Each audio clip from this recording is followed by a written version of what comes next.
Hello, everyone, and welcome to the premiere episode of Fast Break, the new high school hoops basketball show here on Livestream STL.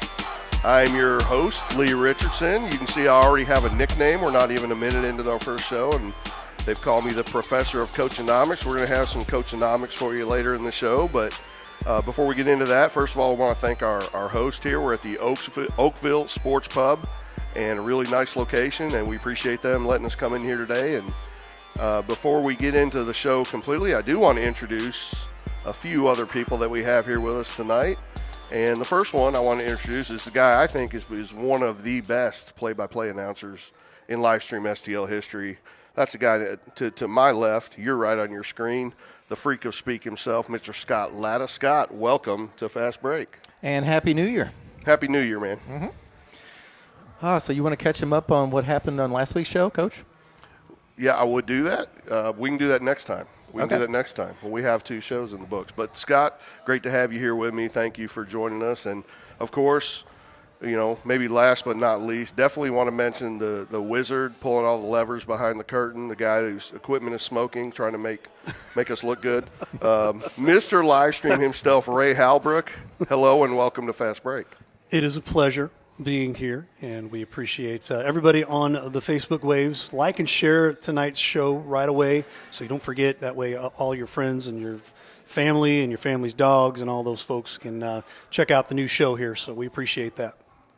Yeah, got a couple more guests. We're going to have great interviews with you tonight. On the girls basketball side, we got Coach Ben Elick from Lutheran South, and on the boys side, we have Coach Jason Tharrell of the Festus Tigers, and looking forward to getting to visit with those guys. And we have one more visitor.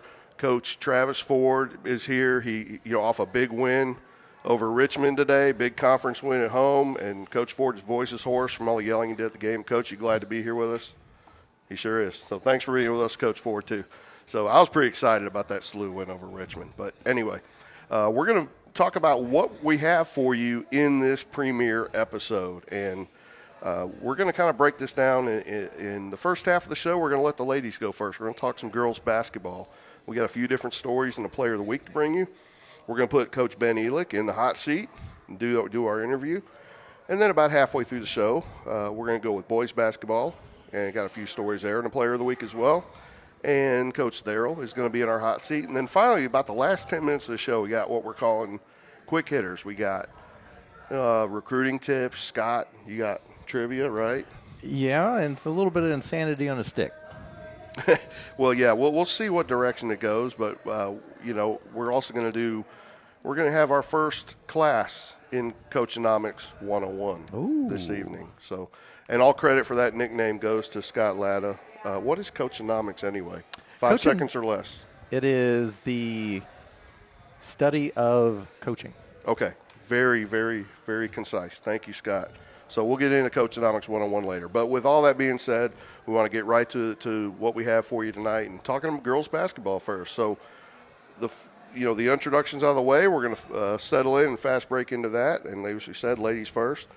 But first thing we got, Scott, you're going to bring us Merry Hoopsmas. Merry Hoopsmas. And in this segment, we're going to talk about there was some holiday tournaments. We wanted to kind of see what happened around the region with some of our local teams. Okay. Well, we have a girls' holiday results we're going to show you up here and, kind of give you the overview of what happened. But a lot of girls' teams in our area played in Christmas tournaments. A few didn't, and we'll talk about that a little later. But you got the holiday results up there right now. Talking about the Festus girls, they went 2-1 and finished 5th place at the Park Hills Christmas tournament. That's a pretty good result for them. Usually pretty stiff competition down there, and anytime you win 2 out of 3, and they beat Fredericktown in that 5th place game, who's another tough girls team. Well, in a tournament setting, anything can happen. Absolutely. And, you had Perryville, who also finished on the winning ledger, went 2-1 and finished 2nd. Okay, that's FCSB. That's the first community state bank tourney, I think, but it's held at West County in Kingston. And they got to the championship game and lost to a really good West County team in that championship game there. Sticking with holiday results, I thought Hillsborough, Jefferson, Crystal City, they all had good results. Hillsborough, they won a couple games in that that we'll just call it the bank tourney. How's Okay. that sound? Instead of West County Kingston every time. Keep it simple for us. I like it. The KISS method. Keep it simple, stupid. We're that gonna applies. We're gonna basketball all night and part of every day. Well, Hillsborough won 2 games at the bank tournament. Jefferson won a game. They won their second game of the year. They've had kind of a rough go of it so far. I say it's a good showing when you're able to, wins are kind of hard to come by with a rebuilding situation. They got one. And Crystal City, under legendary coach Ken Jones, they went 2 out of 3 at the bank tournament as well. So I mentioned this earlier, Scott. No tournament games for Herculaneum, St. Pius, Northwest, Windsor, and others. Seems like about 90% of the boys' teams playing tournaments. Not as much on the girls' side, and that's a question we'll explore, as we go further. Maybe we'll get a chance to talk to Coach Elick about that. They didn't have a Christmas tournament. Of course, they host a tournament this coming week. And But the glass half full there is they didn't lose. they did not lose a game. If you Mm-hmm. don't, Yes. you don't lose all the games you don't play. Something like that. So good point, Scott. Yeah. Okay. But we'll talk about that later. So anyway, that's kind of what happened around the girls' area with our hoops results. No championships. Perryville got close there in that tournament. And that's the other thing about Fast Break. What's our coverage area here? So live stream STL, anything we cover, but we're looking to kind of expand beyond. So as we go into this, we'll start expanding the coverage area, talking about teams maybe, obviously from St. Louis and also maybe Mineral area, some of that kind of stuff as well. So Well, we have some crossover. Yeah, we mainly, cover the Jefferson County teams, but, like we cover a lot of Lutheran South, and then, they'll play some, non-conference teams, so we'll get a look at them as well. Absolutely. So we do kind of have a scope right now, but, and again, if our viewers have any, teams that they would like more coverage of or us to kind of get a look at, go see a game, go cover a game, we're absolutely You willing can to call do a that. guy. I know a guy.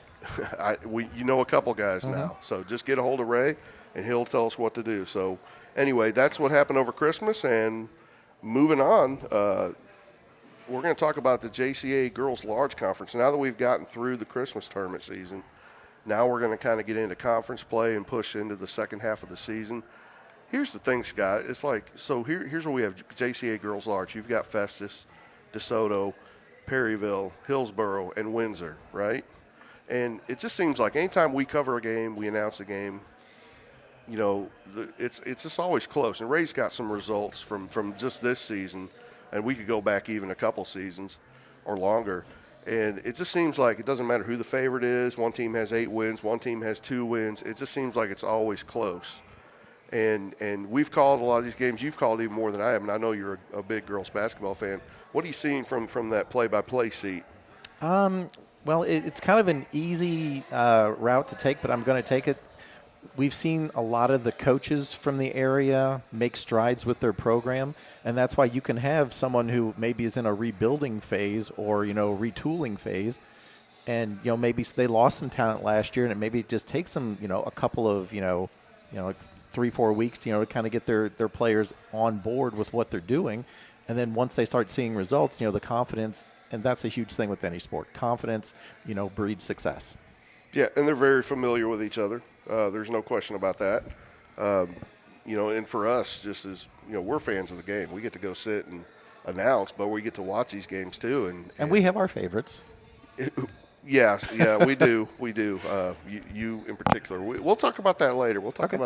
But, it's fun watching these teams go at it. We did a game, just a couple weeks ago up at Windsor, and Hillsborough pulled out a very close win there at the end. And Great win by Coach Hubbard. Yeah, and there's just no predicting it. And then the other one I want to mention, now we know Herculaneum's not on the large girls side, but they had just a nail-biter with Festus at home and lost by 1 point. And, Ray, did you have the JCA large standings to pop up there? There they are. And it's funny because we know Herculaneum girls are not on the large side, but for whatever reason, we got this from St. Louis today, they got them there. But I think it's kind of apt because, they are the largest of the small schools.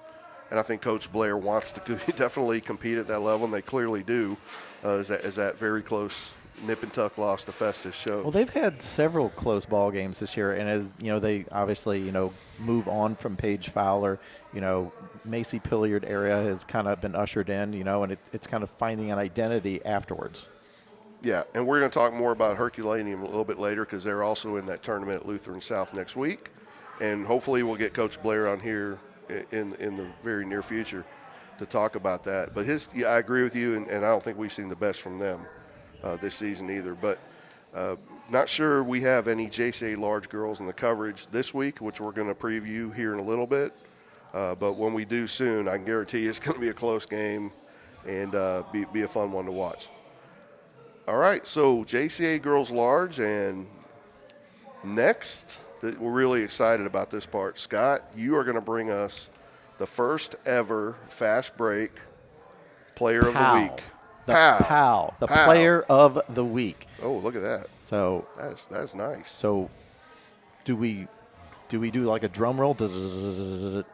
Ray is working on sound effects, but that's real nice, Clark.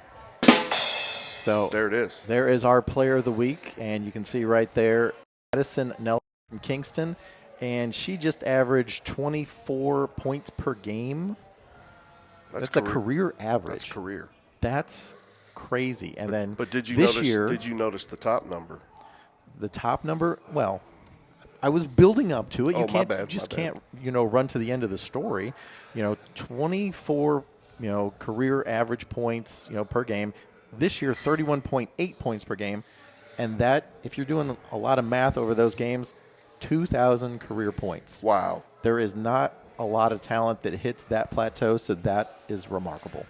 By my math and my research, it's maybe the 15th girl ever with 2,000 career points. What an accomplishment for Madison Nelson. And I was thinking about this earlier today. What is fun when you're playing a sport? And I mean playing competitively. You're on a team, you're playing games, you're Winning? at high school level. Winning, I kind of thought about it, and this is the answer I came up with. Seeing the results of your training pay off.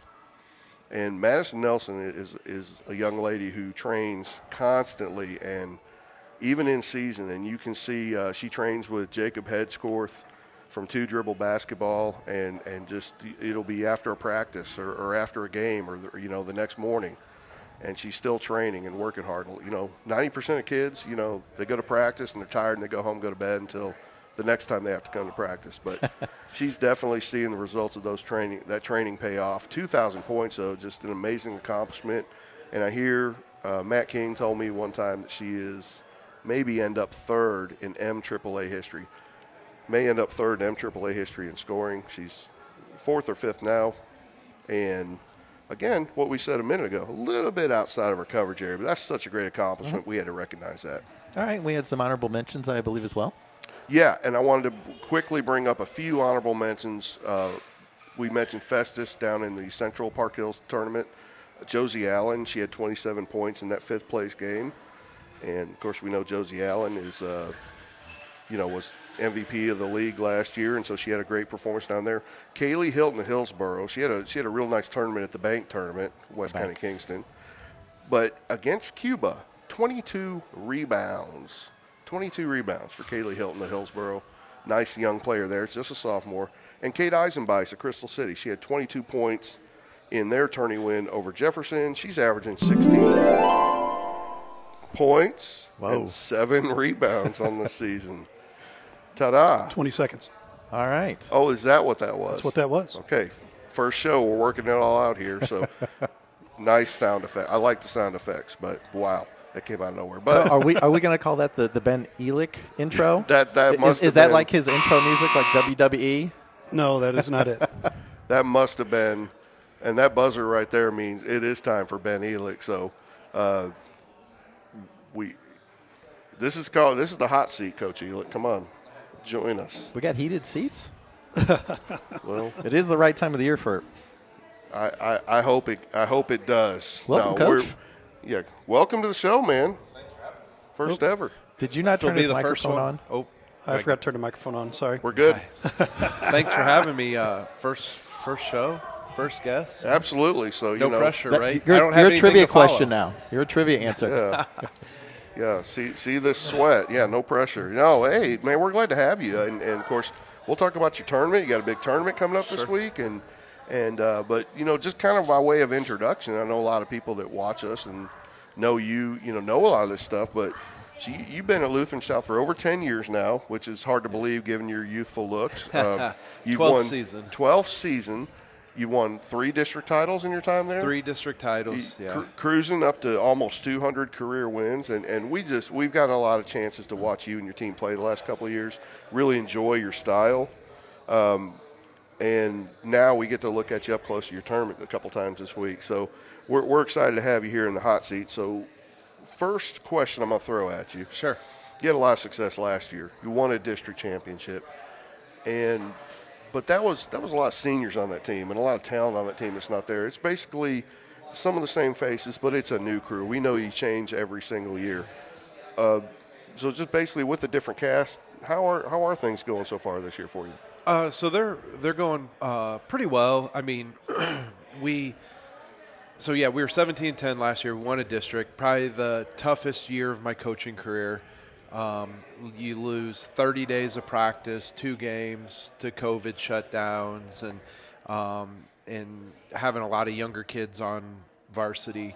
That practice time is precious. So we're able to get a summer and get those young kids ready. So this year we have 2 seniors. One of them was a transfer that we didn't even know about. She sat out last year at the school she was at, came to us, and Kate Ranson's her name, and so really we've got one kid who's come through our program that's a senior. Amy Seco's her name, and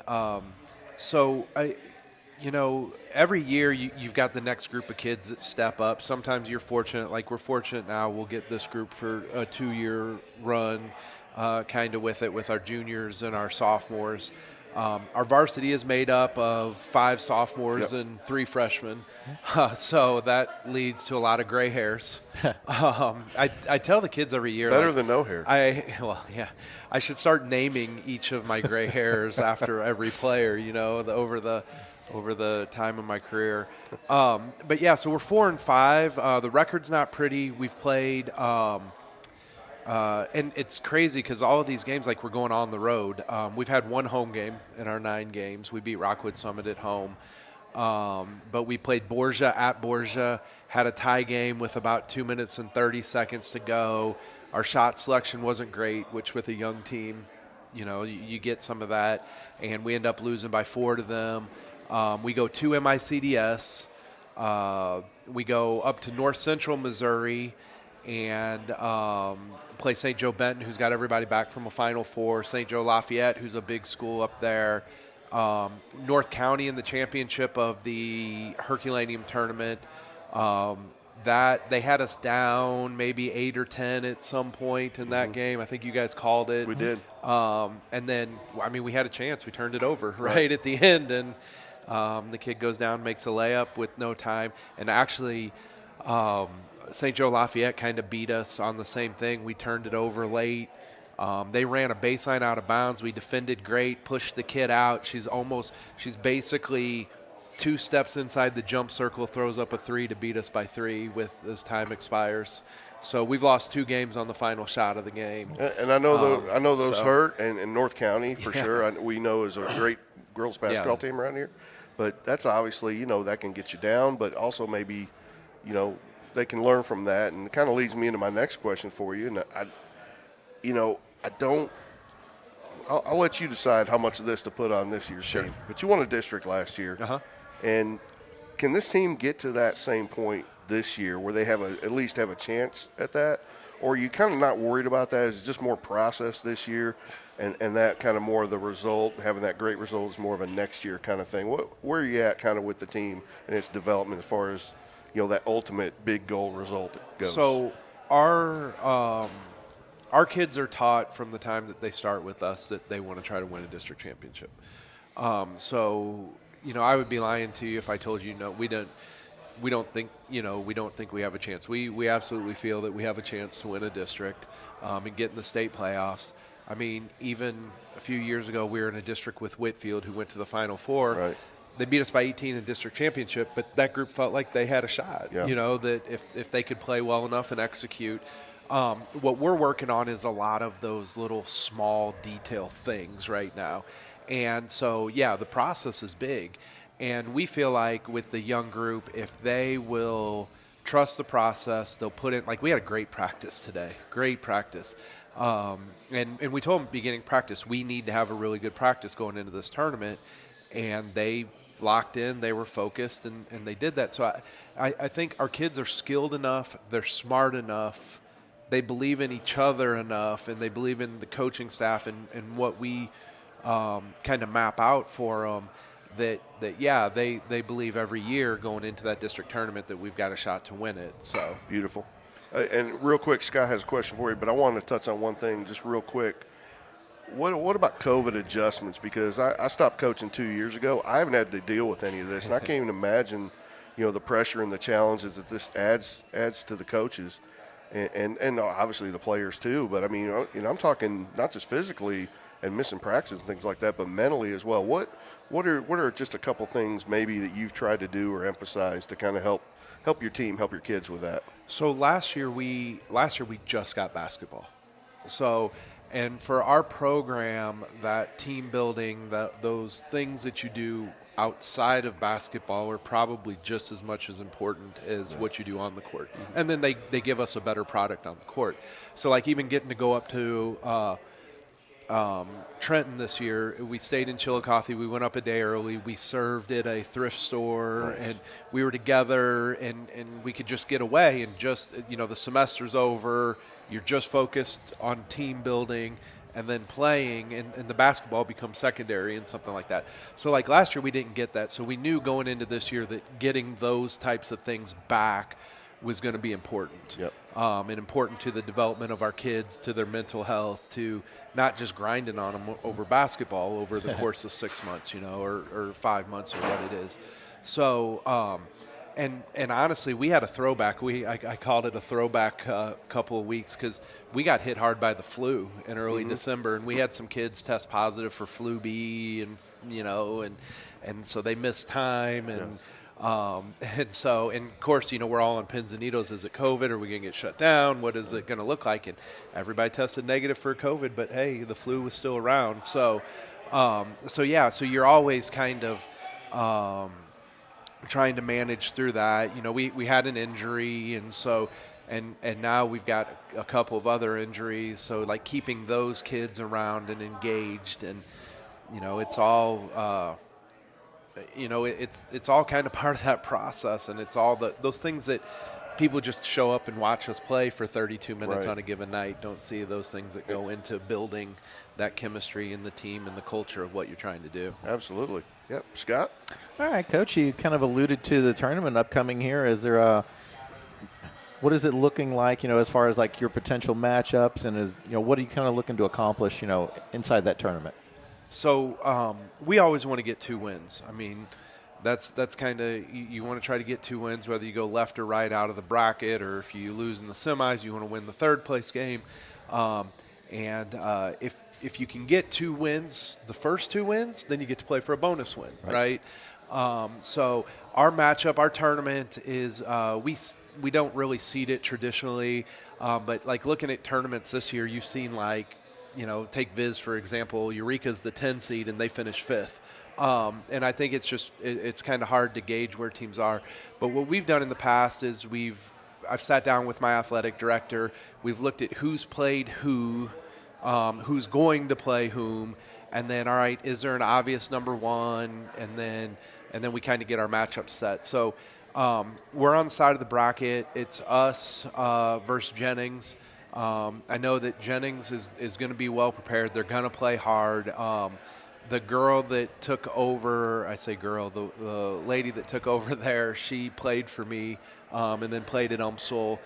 She took over for Teresa Humble, who was there for a long, long time and had a lot of success at Jennings. And so she's undertook a rebuilding process. Does she have your playbook? She probably, if she goes back and remembers a lot of the things that we were telling her when she was in high school, I'm still telling my kids. So So she's got a look behind the curtain, if you will. So I know they'll be prepared. So that'll be a good game for us to get the tournament going. And then we get Rittner and Union winner. And Union went to a Final Four last year. They're usually good. I know Pat likes to play, full 84 feet and pressure and kind of like your style. similar, yeah, A little bit. And Rittner's got a new coach. I think Darren Wade's there. He was at Ritter for a while. So our side of the bracket, it sets up well for us to get, maybe to get 2 wins on that. I would hope. If not, then you play for that second win in third place.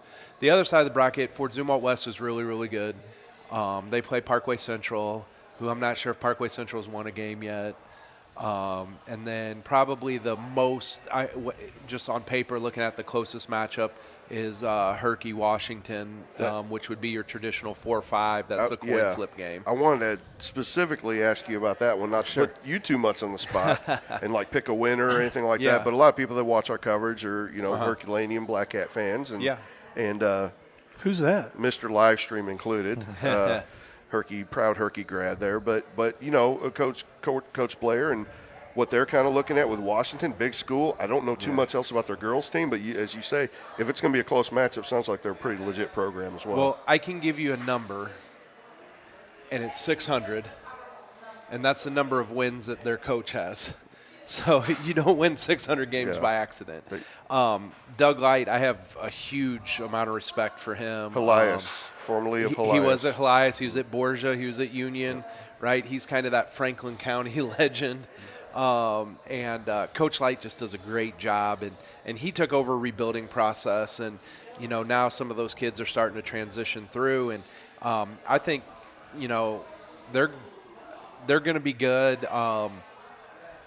I don't know if they've got as much size, but maybe a little bit better guard play than Herky. But Herky's got the Herky's got the inside game to go. Yeah, definitely. So I think it's contrasting styles, which is going to make it for an interesting game to watch. And I honestly, I think it's a coin flip. Whoever goes out and executes the game plan that they've got set out better that day, I think will end up coming out. I know that's not like any. No. That's about as vanilla as you can get. Way ahead of where we were 2 minutes ago. But, we're looking forward to seeing whatever we are able to come out there and cover. We will be there Thursday and Saturday. We'll preview that coverage a little later in the show. But, Coach, we got to turn the heat up, Scott, on that hot seat. That wasn't hot enough, but we Hey, it's a work in progress. This is the first show. And we definitely appreciate you coming over here to Oakville Sports Pub and joining us tonight and helping us out with the premiere effort of our braving show. Braving the flurries and cold. Yeah, thank you. I appreciate it. I do have to say, as I get buzzed, if my wife's watching, I love you. Can't wait. They're coming home tomorrow. Safe travels. Oh, definitely.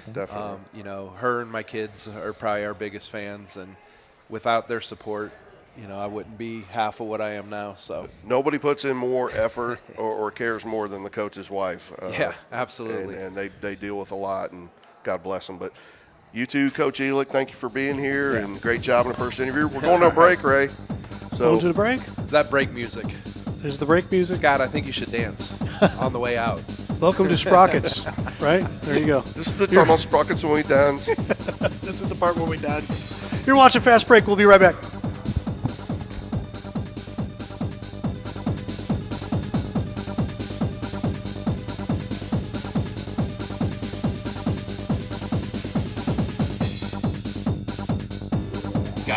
Guys, I've always wanted to ask you this since you're both pitchers. What's your favorite pitch? It's a fastball? Okay, I know. It's a curveball. No?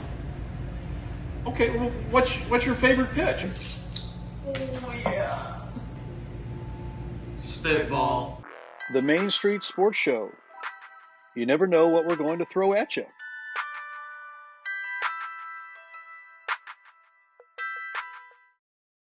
We hope you're enjoying tonight's presentation.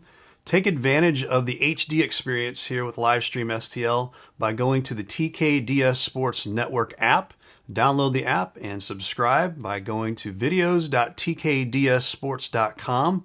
That'll get you access onto our TKDS Sports app, Roku, and Fire Stick. And thanks so much for your support of Livestream STL. You know, I do this for the love of the kids. I do it for the love of the coaches and the ADs because there's not enough high school coverage in the St. Louis area. There's just not. Once again, I get to keep my relationships with, you know, guys like you and a lot of the other great coaches and administrators and former athletes. And that's one of the cool things that we're going to do here, too, is, you know, I've been fortunate covering some great coaches and great kids, but, you know, the caravan is, you know, I wasn't letting it die. And sure enough, we're here now, and you know, the reboot is in full effect.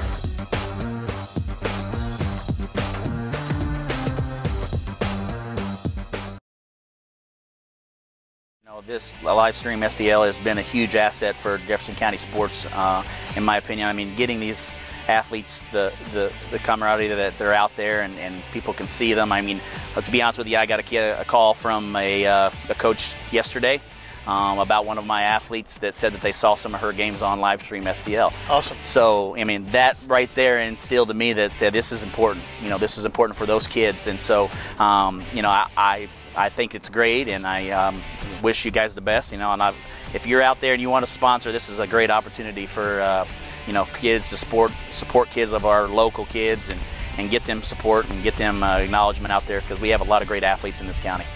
We appreciate that. And at the end of the day, our mission is much the same as your missions, coaches, to help shine a light on these kids and get them exposure and get their name out there and help them. And if they can advance, they're better off, we're better off as a community, and that's why we're here.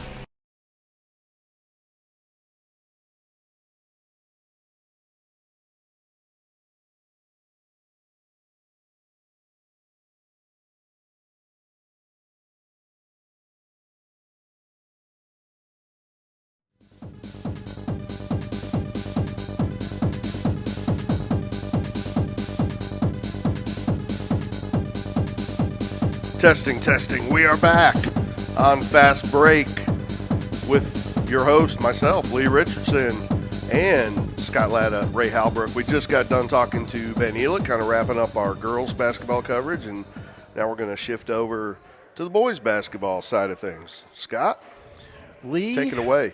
Let me ask you, who is king of the jungle?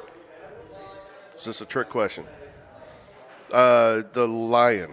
The Lion is the king of the jungle. No, the basketball, the hard court jungle.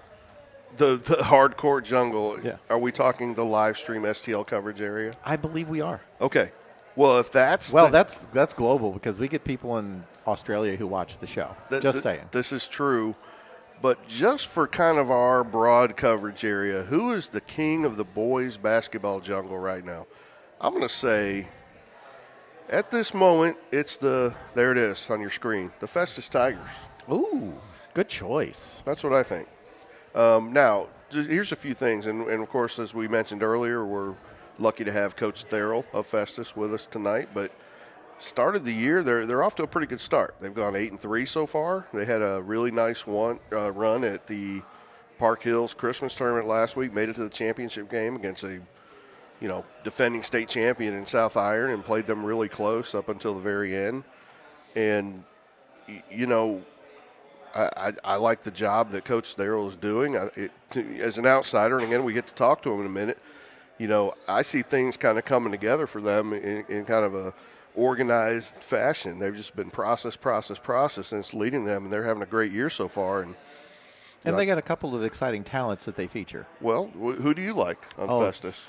I'm a little biased, but I love watching Branch play. Mm-hmm. Armand Branch, that kid can do anything. Yep. And they're blessed with a lot of shooters to go around. You got a great point guard like Armand Branch, okay? Then you got all these shooters around him. Are you talking about Rickerman? I might be talking about Cole Rickerman. Okay. And that's somebody who's going to come up a couple times later in the show, too, for a couple of different reasons. But, He's a senior now. He's always been a sharpshooter, but he's kind of playing well at both ends of the floor. But, yeah, he's definitely one of them. So maybe they transfer or infuse some other talent. Funny that you mentioned that. They have a young man did come over to Festus this year. His name's Eric Roose. He's about 6'4".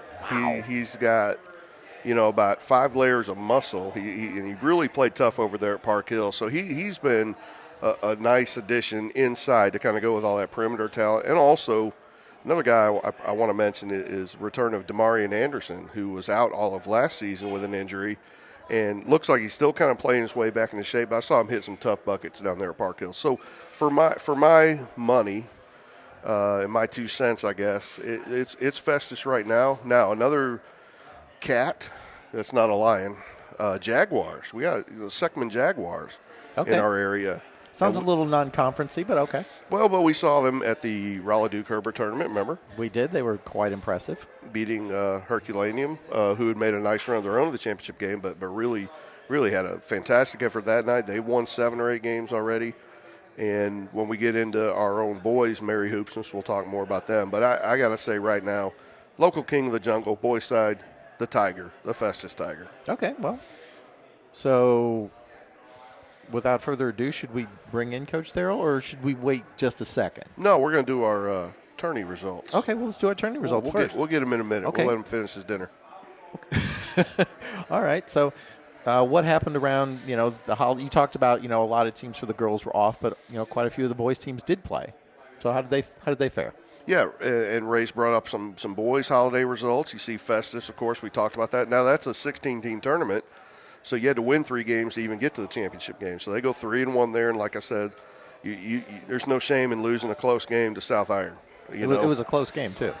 Until the final minutes, right. Free throw game, went in effect, that kind of thing. Now, we talked about Madison Nelson from Kingston earlier, and I know, again, on the outskirts of kind of where we cover, a little more MAAA-ish, but what a week for Coach Paul Hamilton, good friend of mine, at the Valley Catholic Warrior Winter Classic. They won that thing, including a championship game win over Suckman, who we've seen enough of Suckman to know that's a really impressive win. That's definitely a big feather in the cap. Yeah, and I'm trying to remember their path to that championship, but I think they beat Saxony Lutheran in the semifinals. I mean, there was just like no easy game over there. And Coach Hamilton and Kingston doing a great job. I hope we get a chance to cover them as the season goes on. This is the best team he's ever had, in my opinion. And then Hillsborough Boys, we got to discuss them. I saw them early in the year at their own tournament. They lost a game to Windsor. Kind of looked like this is like the second year of a rebuilding. Well, they go over to Park Hills. They win 3 out of 4.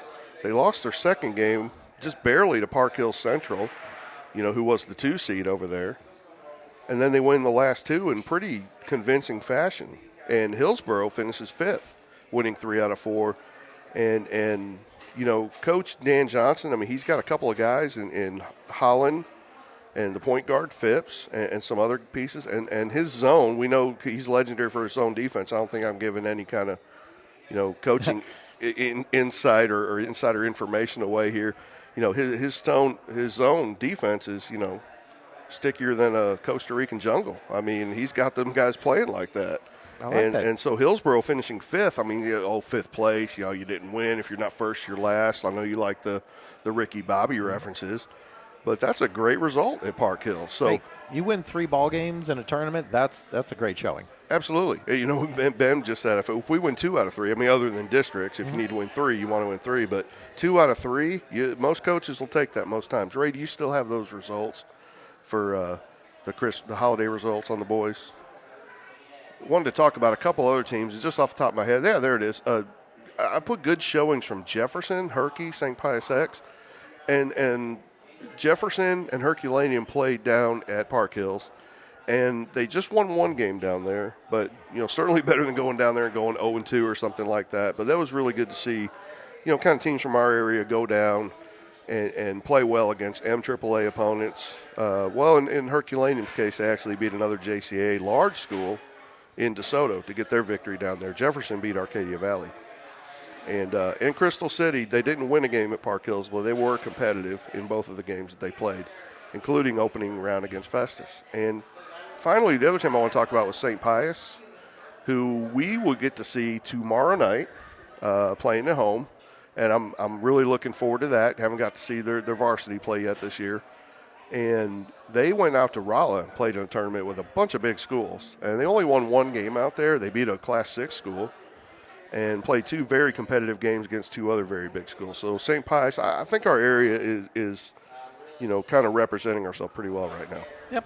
And we talk, some of these programs are kind of going through a little bit of a transition. Mm-hmm. So it's a matter of trying to find, that identity and also trying to get a little bit of confidence and momentum going forward. Absolutely. And some, just a couple, not playing in tournaments, Windsor being one. But I like what I'm seeing out of Windsor, Coach McCarthy, and just guys guards galore, and playing a really nice, fun to watch kind of up-tempo style. So I think our area is on a little bit of an upswing. We'll see if it's a cyclical thing or more of a trend. But I do like what I'm seeing through the beginning of the season and through the holiday tournaments. Very well said, Coach. Thank you, Scott. It means everything to me. I wasn't ready for that. All right. So what do we have next? You are going to present our boys' PAL, Player of the Week. PAL. I like that. I love that graphic, Ray, by the way. We almost need like a Batman kind of, like tilted, graphic. Onomatopoeia, isn't that what it's called? Sure. Ray's working on that. I don't think we can say that. The FCC may get us if you say that again. Oh, well. All right. So, we are featuring, we talked about the girls' Player of the Week, but this week we are featuring from the Hillsborough program, Kyle Phipps. And what did his week look like, Coach? Well, there it is. And Kyle Phipps has been a revelation at point guard for Hillsborough this year, but he had quite the week down at Park Hills, 93 points in 4 games. And for the season, I mean, that's holding up basically for the season. He's averaging almost 24 points a game. And maybe even more impressive than that, he's shooting, 50% from the field, over 80% from the line. And like we talked about a minute ago, Hillsborough having that great week down there. Noah Holland, his teammate, maybe coming into this season with a little more press. He had a great week too down there. But now that Coach Johnson, remember we talked just a few minutes ago that, fun is seeing the results of your training pay out successfully. Kyle Phipps averaged, maybe 4 or 5 points a game. I only saw Hillsborough once last year. I don't really remember him doing a whole lot. I don't know Kyle very well, and I'm not sure what he did in the offseason, except I can guarantee you he was working hard in his game every single day. There's no way you're putting out the results that he is right now on the court without doing some hardcore training and on the grind every day. So congrats to Kyle Phipps. He's got to be thrilled. His coaches, and obviously his team is definitely, I'm sure, very thrilled to see that too. Absolutely. Quick, but, and there's our clock, and I didn't hear the 1-minute buzzer that time, and that's okay. You don't have to do it. But that's just for Ben. Right. That's just for Ben. As I welcome Coach Tharrell to put his mic on, I'm going to throw some honorable mentions at you real quick and on our Player of the Week. But, again, congrats to Kyle Phipps. I mentioned Noah Holland already. He's having a really good season. He had a great week at Park Hills. Gabe Watkins in Herculaneum's 3 games down there. He played really well. He's averaging 14 points, 5 rebounds, 6 assists a game. Really been impressed with the step forward that Gabe has taken so far this year. And finally, got to mention this. Cole Rickerman, who was from Festus, and I'm sure his coach is going to talk about him a little bit. He had a fine week down there, scored a lot of points. On the championship game, he had the assignment of guarding one of the absolute hands-down best scorers in the state at any class in Drennan Dinkins of South Iron, and did a pretty good job on him. And it might have affected his scoring a little bit in that game. But Cole had a great week. He's having a great season. But most importantly, I think, and yeah, everybody, wins, losses, that kind of thing. But these milestones are very important too. Passed 1,000-point milestone during the Christmas tournament. And so those are my honorable mentions for the boys. And I'm going to throw this out there too. If anybody, has, like I said earlier, any players or teams or any milestones that we want us to cover on a future show, please send that to Ray and we'll throw that email up later on. But at this time, we're very glad to welcome into our second hot seat. Sorry, Coach, he's a little intimidated of our right first now. show. Yeah, I am very much so. No, this is this is a great young coach, and I'm proud to call him a friend, and glad I've gotten to know him the last few years. But we are really happy to have what I think is the king of the local hoops jungle here with us today, and that's Coach Jason Tharrell. Coach, how are you tonight? Ray, we got his mic going. There we go. Coach, you still glad to be here? Yeah, right. Good. Thanks for having me. Awesome. Well, Coach, a couple things just to introduce you. This is your 6th year at Festus, Yep. right? I have your career record at 84-56, and if I'm off on a couple games there, that's still a very impressive record, I think, especially when you play, you're coaching at Festus, you're playing the kind of competition that you do. But even more than that, it just seems like every year the system just kind of builds some more layers. The players just get a little bit better individually. How many of those wins were against him? Oh, wow. Scott, 3. 3. Yeah, and we'll talk about that another time. I'll talk to you after the show, Scott. No, I mean, it's and it was a really, really tough challenge playing against his teams, but I think it's even tougher now with the steps forward the program's made. So, Coach, real simple question going in, and we talked a little bit about your results a minute ago, but just talk about that Christmas tournament. Talk about how much fun the ride was. And I know you had to play 4 games in 4 nights, Yep. right? So you were on that side of the bracket, and just what you think, this did for your team, what you learned about your team, or maybe what it reminded you about them. Well, every year going down there, we love that Christmas tournament, and we talk to the kids about going down there. It's the best high school basketball atmosphere around. People come from all over to watch the games down there, and our kids really enjoy it. So, the last several years we've had some pretty good success down there. But when we went down there this year, we were the 3 seed. We started off with Crystal City, then moved on to St. Jen, Park Hills, and then finished out with South Iron. We had 3 really, really close games. The last 3 was St. Jen, Park Hills, and South Iron. We were able to pull out the first 2 and then lost to South Iron in the championship game. But we played great competition. We played some great teams, and I think overall our team definitely got better over the course of 4 days for sure. Yeah, and I was really, really happy. I was there in the gym for your semifinal game. Okay. You got over the hump against Park Hills. You played them 3 times this year. The first time didn't go very well. Right. Second time you played them over in the Hillsborough tournament. It was a 1-point loss. Right. And then, to me, that semifinal win over Park Hills Central, and, we could go on about their talent and how good of a team they're going to be. But, to me, it was and I've seen a lot of them, it was your most complete game of the season, considering the competition. You guys weren't perfect on both ends of the floor, but considering the level of competition, I thought it was your best game of the year so far. And I guess my question for you is, how close was that to where you're going to want your guys to play in that kind of situation later in the year when it really matters? Yeah, that's a really good question. I felt like that it was a complete team effort. Everybody bought into what we were trying to do. And the game before in the quarterfinals, we barely got by St. Jen, and Central barely got by Hillsborough. And truthfully, in that quarterfinal game, I was really wanting Central to get by Hillsborough because I think for our team, getting past Central was a hurdle that we had to get over. We had lost to them twice. That was going to be our only opportunity to play them again. And, Hillsborough played an unbelievable game against them. But just for our team mentally, I think being able to beat Central on that stage was something that we needed to do, and we were able to accomplish that. Yeah, and 2 birds with 1 stone maybe too, because, at that point, Hillsborough's playing really well too, yes. So that was no bargain either. No, and if we would have played Hillsborough, it would have been a super tough game, and we understood that. But there was something about the way that second game especially went against Central that left a pretty unsatisfying taste in our mouth. And, losing by 1 at the Hillsborough tournament in a game that we had kind of in our control in the last minute. So to get another opportunity at them was kind of lucky for us, but glad that it worked out. Yeah, absolutely, and a lot of fun to watch, and 2 very competitive teams. But kind of shifting gears a little bit, and again, from the outside looking in, to me, and this is really important as a coach, and you're guiding a lot of young men who have a lot of different values and other people with agendas and expectations that aren't necessarily coming just from your locker room. How do you – I think you have a pretty good family atmosphere in your program.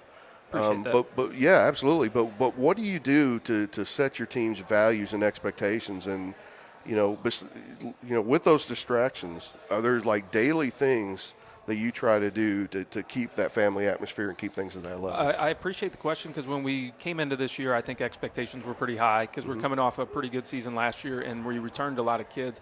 And I think we've talked about the same things from the start, that it's always been about the team with this group.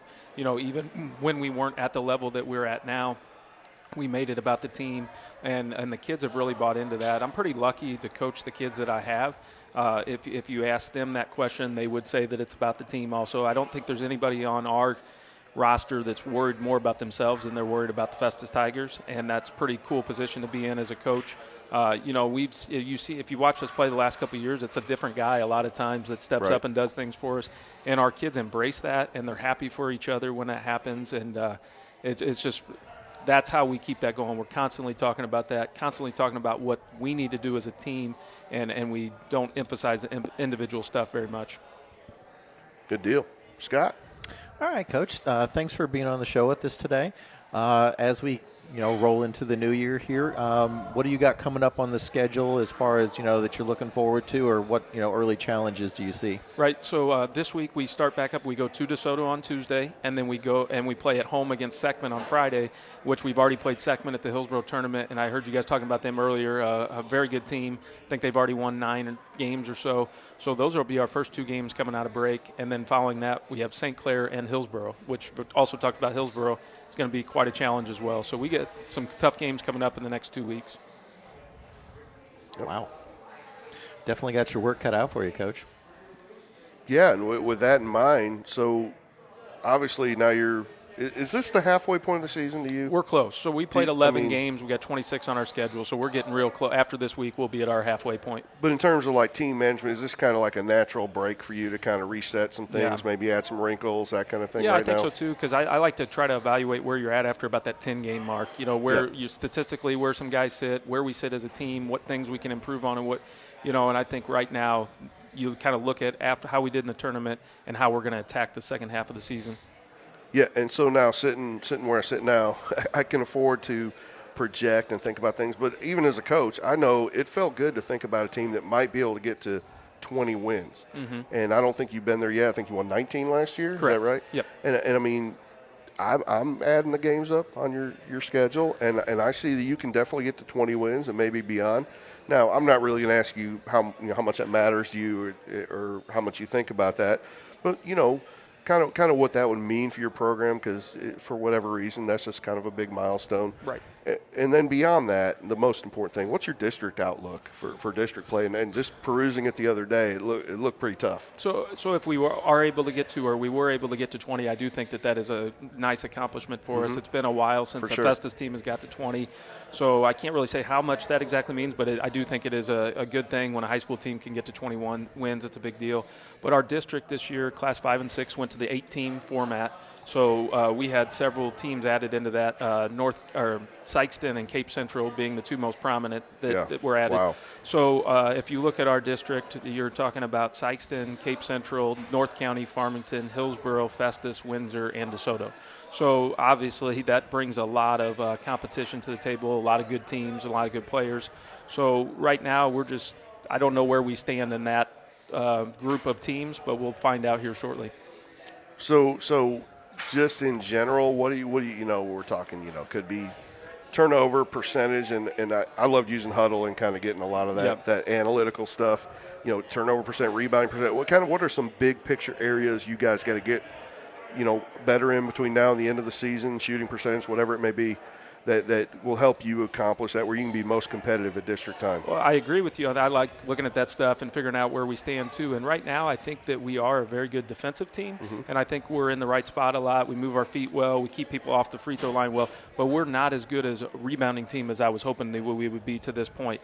So if you're talking about something that I think that we could improve on, that's our defensive rebound percentage. And I think that that's something that we will get better at. But right now that's not quite where we want it to be. And I would have never guessed 11 games in that I would say this, but we haven't been as good from the free throw line and the three-point line as I thought that we were going to be. I think we've been okay, but I definitely think as the season goes on and we clean up a little bit on our shot selection and just relax a little bit, I think you'll see those percentages come up for us as well. Okay, awesome. Scott, you got anything else for Coach Tharrell? Coach, just seeing the look in your eye when you start talking about your program, you got that kind of twinkle where you can tell that you're really engaged with it, and you can tell you're just constantly working through things. Coach really did a good job of delving into some of the subtopics to where, is there any, as far as a chemistry, with like a certain Thanks, 1 minute. Ray. Like a certain group of defenders or whatever that you work with that you see like even more potential with? I think that right now, I think that we have that potential just because of the chemistry that you talk about. I think we have the potential to get better as the year goes on because I think our kids enjoy being around each other. I think we enjoy going to practice together every day. And it's been a group that's kind of gotten better each of the last 3 years. So I think as we go later in the season, that chemistry will help us even more than it already has. I'm hoping.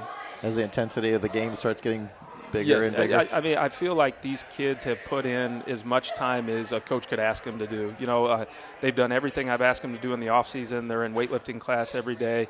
They're putting in time on their own. So I think when you hear me talk about them, that's just what I appreciate. When you've been doing it for 18 years, you really get to appreciate the kids that are going about it the right way. And the kids that are on our team right now, I could read a long list of names, but they've really attacked getting better in the right way, and they think about the team a lot. So I really just appreciate being around them. Yep, and to wrap it up, again, congratulations to Cole Rickerman on 1,000 points. Congrats to you and your team, Coach, on your success, and we wish you good luck in the second half of the season. Hopefully get to catch you at a couple games. Okay, thank you very much for having me. I appreciate it. Thanks for coming, Coach. Yep. Coach Tharrell, and glad to talk to him, and we're going to take another quick break. We're coming back with, I think it's going to be a really fun segment, our quick hitters. You are watching Fast Break premiere episode here on Livestream.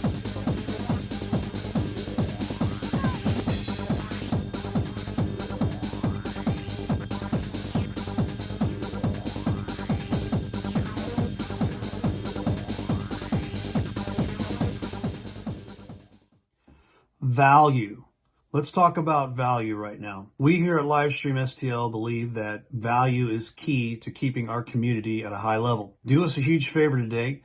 Talk to your athletic director about the value that Livestream STL brings to your school.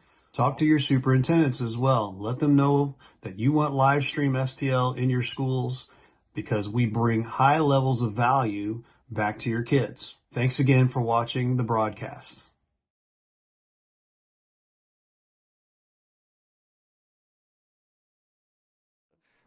What you guys do for Jefferson County sports, it doesn't go unnoticed by the coaches in all sports. Yeah, all I appreciate sports. That. You know, I have a lot of friends that are head, basketball coaches, and I've been, of course, around Jefferson County all my life and followed all kinds of sports, even before I got into the coaching. So what you guys do to help promote it with the kids is unbelievable, and we appreciate you guys. Yeah. For you guys to take your time and what you do is awesome. Just awesome. Yeah, well, we try, we work hard, and we think they deserve it. The kids deserve to be able to be seen, and if we can turn out kids in the community to better them, get them in college, and make them a better citizen, that's the key.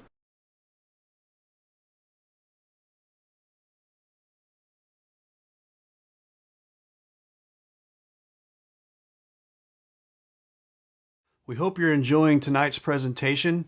Take advantage of the HD experience here with Livestream STL by going to the TKDS Sports Network app. Download the app and subscribe by going to videos.tkdssports.com. That'll get you access onto our TKDS Sports app, Roku, and Fire Stick. And thanks so much for your support of Livestream STL.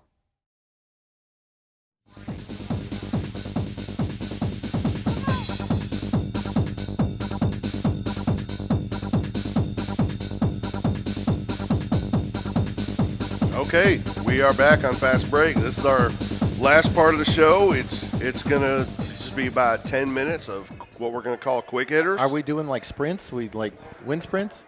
You can. Okay. I'll coach you up, Scott, while you do them, but my running days are over, sir. I'm retired from that. But having said that, in my retirement, I've gotten a little restless, a little bored. So last year, I actually wrote a book called Next Level, recruiting guide for high school basketball players. And so first thing I want to do tonight is kind of give a next level book recruiting tip. And so tonight's recruiting tip is about what I'm going to call info drops. And info drops are, if you are an athlete in high school, and doesn't have to just be basketball, you should always have this information ready to share with a coach. It might be in an email, a text. There might be something on social media where they're asking for responses. And so you need to have, you can see the list of things there, but obviously your name, but what year you're going to graduate, where you're from, your GPAs, how you're doing in your classes, your height, your weight, your position, and so on and so forth. If you have highlight video that you could quickly share, if you have a huddle profile that has some of that video, have all this stuff written down. Have it saved in your phone, and then when it comes time to, hey, we're looking for certain athletes in the class of 2022, 2023, what have you.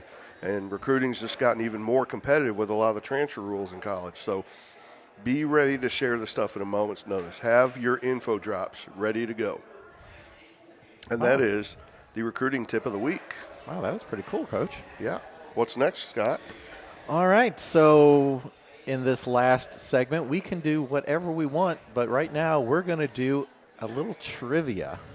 Trivia? You got a trivia question. Trivia. Right. I do have a trivia question.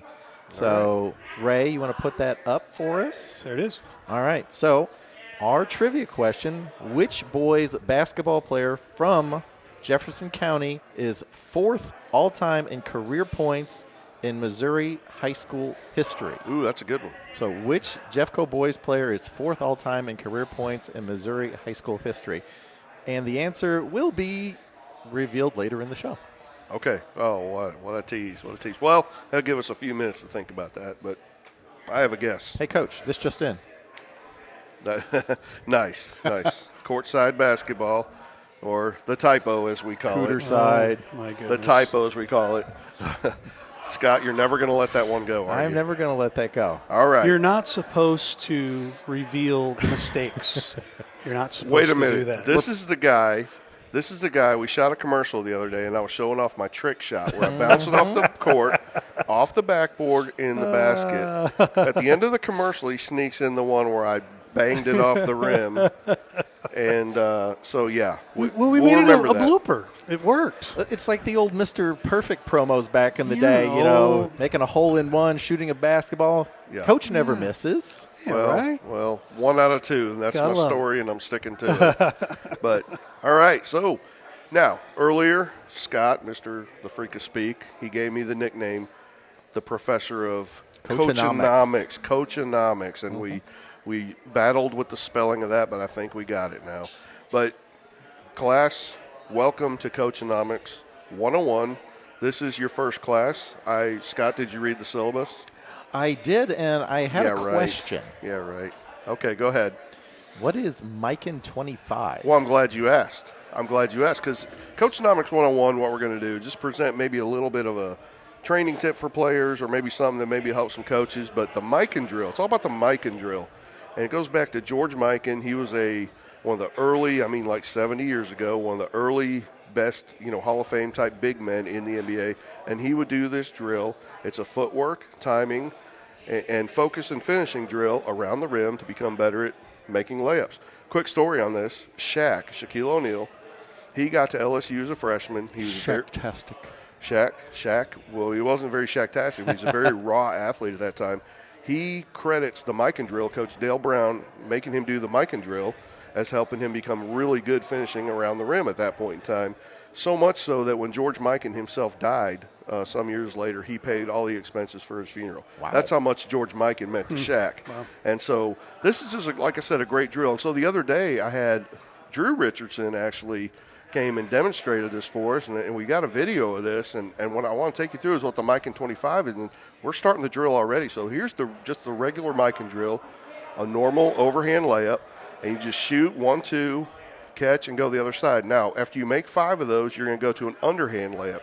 Drew's doing more of a baby hook, but you go until you make 5 of each type. Now, you made 5 of the overhand, 5 of those. Now it's a reverse. You face outward from the basket, and it's the same as the last one, except it's going to be left hand on the right side, right hand on the left side. If they miss, tell them what maybe they're doing. Give them some cues. Shoot it higher on the backboard. Focus a little more is what I would tell Drew right there. But this fourth one is called a power Mikan. It's off 2 feet. You want them to jump high, explode, get it high on the backboard. And then the final one, we've made 20 now. The final 5 is you add a little shot fake to that power Mikan. And so here he is. He's got a little shot fake, so quickly pause and go up. Snuck that one in, but he's got one more to go.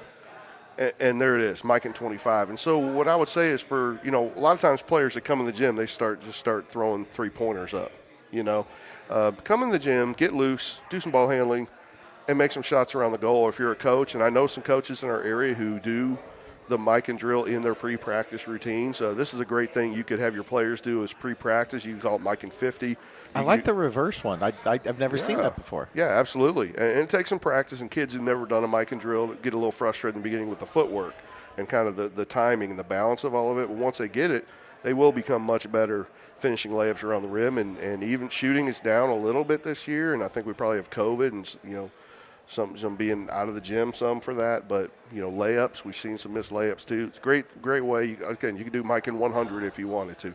But great way to start a practice or a training session. If I could have gone back 35 years with this video, I might have not been so terrible as a freshman in high school. Yeah, I think you may be in the Hall of Fame right now yourself, along with George Mikan and Shaquille O'Neal. But your Lakers jersey's on point tonight. Thank you. Like a little big shot Rob going on here. Right. It's a basketball show, I heard. It all comes together. It all comes together. Yep. So that's Coachonomics 101 for your first week, and we'll certainly have another class next time. So if you haven't read the syllabus yet, do that soon. But get the syllabus. we'll put it on the website. We should have a segment where we have like a spelling test for the the onomatopoeia and the syllabus. Okay. Wow. Well, yeah, I'd fail that one. Yeah, me too. He's poking at me. There's a reason why he's doing that. He's poking at me. Well, just don't hold up the typo Jeffco again. Cooter side. Yeah, that's why. Right. I got it. Well, so that is Coachonomics 101. Ray? Want to do the trivia question answer? No, well, if you want to do that now, but I'm itching to talk about our upcoming broadcast schedule. I would like to know myself. But if you want to know who the trivia answer is, go right ahead. Well, I would like to hold back. I would like to see where we're going to be this week. Oh. Where would you like? Oh, do you know where we're going to be this week? I don't know. You're about to find out. Here's where we're going to be this week. You're about to find out. Tomorrow, we will be over at St. Pius X. Ray, that is going to be me and Hal Neisler, yes. Correct, on the call for that Correct. One? First time I'm seeing St. Pius, seeing Crystal play already. Very nice, seeing St. Pius play, so I'm looking forward to that one. That'll be 6:45 pregame. Yep. We'll move on to the next one here. We will take a trip up north here, past us up here. You got the double duty there, the boys here. Coach. The boys and coach. And, shake and bake. Shake and bake and everything. Soldan and DeBerg, 6:15 will be our pregame on that. That'll be fun, right straight from DeBerg High School. DeBerg, I hear, has a very legit team this year. I'm sure Soldan does too. I'm really looking forward to calling that game with you, Scott. We'll be a front row seat. There we go. We roll to Thursday. Girls action. We talked to Ben Elick earlier. We're going to be this will be the second round of the Lutheran South tournament. We're missing the first round because of some scheduling switches, but that made us unable to get to that first round game. But second round game of Lutheran South tournament, that'll be to be determined. We're thinking probably the 5:30 game wherever Lutheran South ends up after the first round.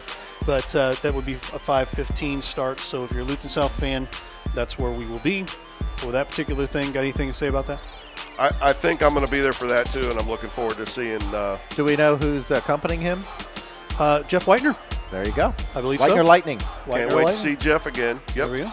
And then Friday night, hey, this is 4 in a row. Grandview. The Eagle himself. Grandview at St. Pius. 6:45. So there you go. And any predictions on that there, Mr. Grandview? I predict someone will win. You are smart. Should be a good one there. Hey, anything can happen, especially on Friday night. We've seen some crazy games on Friday nights already this year. I don't think Grandview played in a Christmas tournament, kind of talking about those teams. So, maybe they used that practice time over the break. Looking forward to see. So Grandview comes into that 2-8, and St. Pius comes in 5-6. So it's a home game for Pius. Yep. Got to lean towards the Lancers, but we shall see. They're the favorite. They're the favorite, but conference game, it's a big one.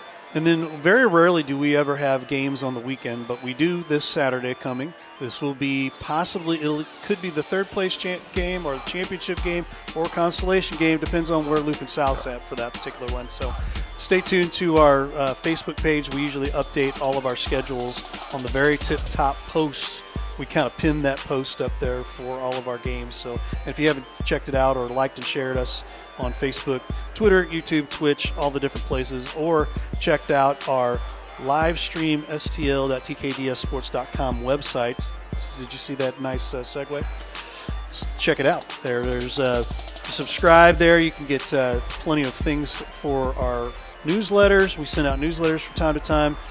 That's where our games are actually at as well. So if you come in late on a game, as soon as you get to the website, the very tip top says to watch today's game. Click here, and it'll take you through all the prompts on that. So check that out. And if you're a TKDS owner and you have the TKDS Sports app and Roku, or for Fire Stick, or for the mobile app, we are running a special. I gotta put it together though. We don't have it quite together quite yet. I'm still working with TKDS on that, but check that out. We'll announce that on our Facebook page on the deal for the rest of this basketball season. So should be a lot of fun and a lot of savings too at the same time.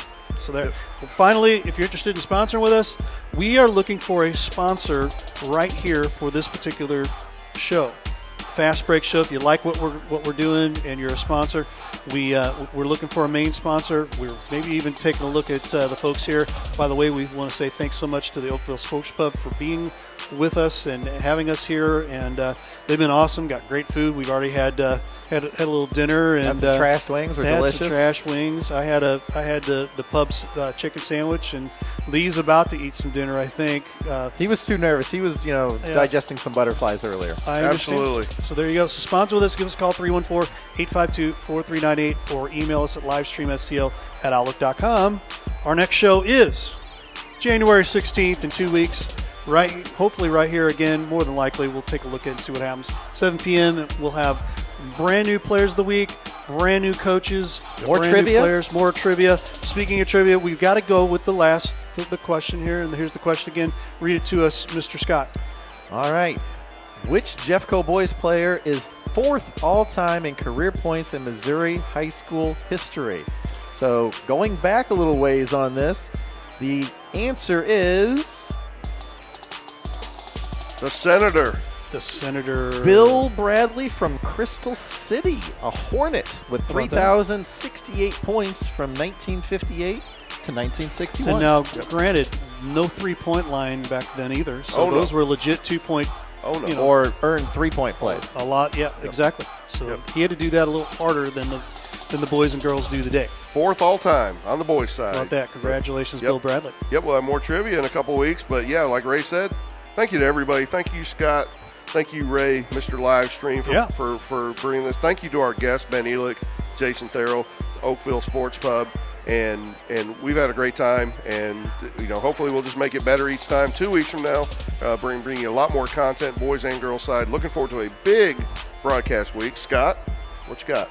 I was just going to say, also if you're viewing and you have something like you mentioned earlier, if there were some accomplishments that happened with your players or your team or your organization, please let us know. We would definitely, feature those in the show. Shoot us an email, absolutely. So that's all we got. I got one last thing to tell you. I told my teams this all the time. Just dream big, show up, work hard. You'll be glad you did. Words to live by. That is Fast Break, Season 1, Episode 1. Thank you. We'll see you in a couple weeks.